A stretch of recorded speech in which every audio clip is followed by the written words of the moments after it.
Well, this is going to come across as a bit grave, but I lost a number of close relatives in 2021, including my mom, and these all happened in very quick succession.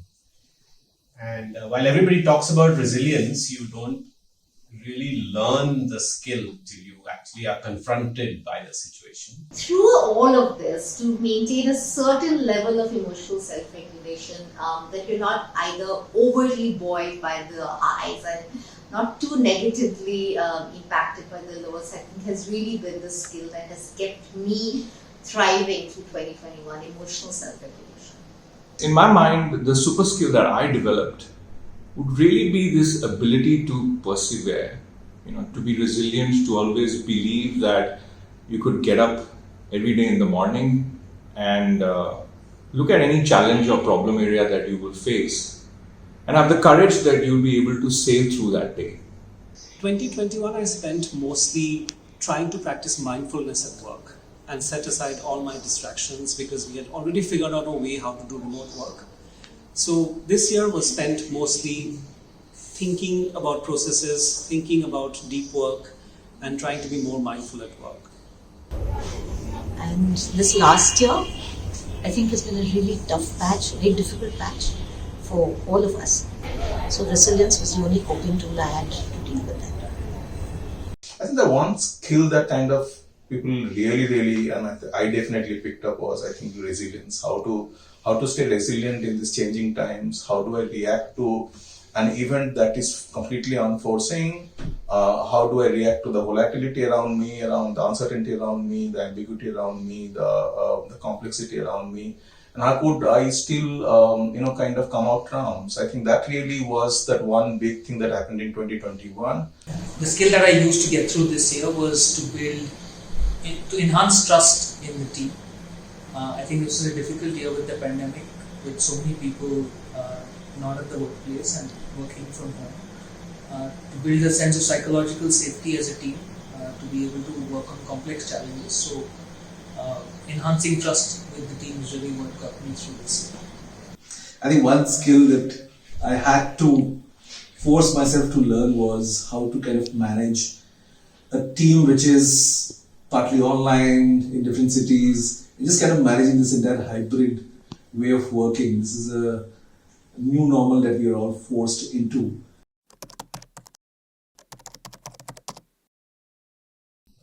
I think 2022 is going to be about new opportunities.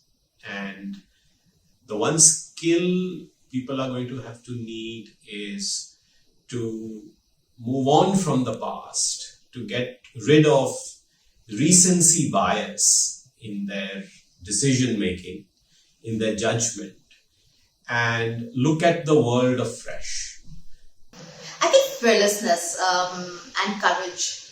I really think that given everything that we've gone through, the fact is you have to imagine a better future and you have to go towards it with courage and a certain fearlessness, because what else do you have when you don't know what the future is? It's also exactly in line with my favorite quote, which I always say, which is gratitude ferociter, step by step ferociously. So I think I want to become more ferocious and fearless in 2022. The skill that I really want to develop for 2022 would be the skill of active listening.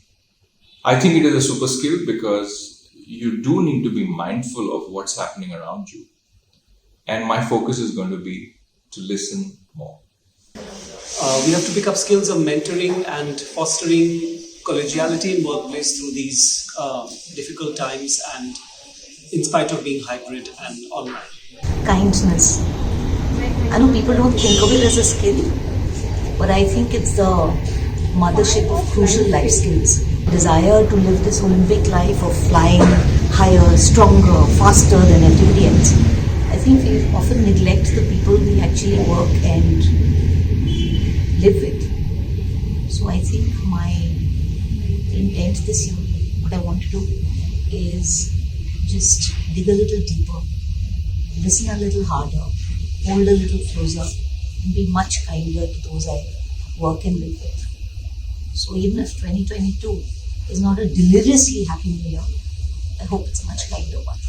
2022 is a year of a lot of entrepreneurship, and entrepreneurship really, brings with it the whole thinking around innovation, invention, curiosity.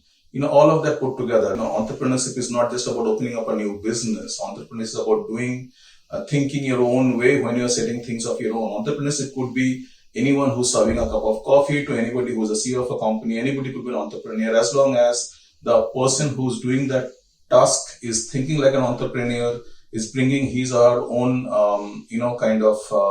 skill to the job. And I think that really would be really in good state in 2022. I think so. Therefore, entrepreneurship would really stand out for the next year.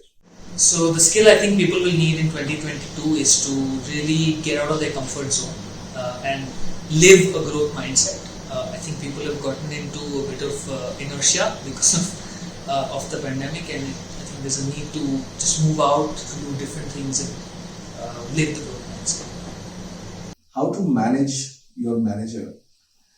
And guess what? The truth is that your manager does not want to manage you. I think that's the least enjoyable part of being a manager. What they actually expect from you is kind of not complain, but become the solution or suggest a solution, right? Because that's essentially what a manager's expectation from you is.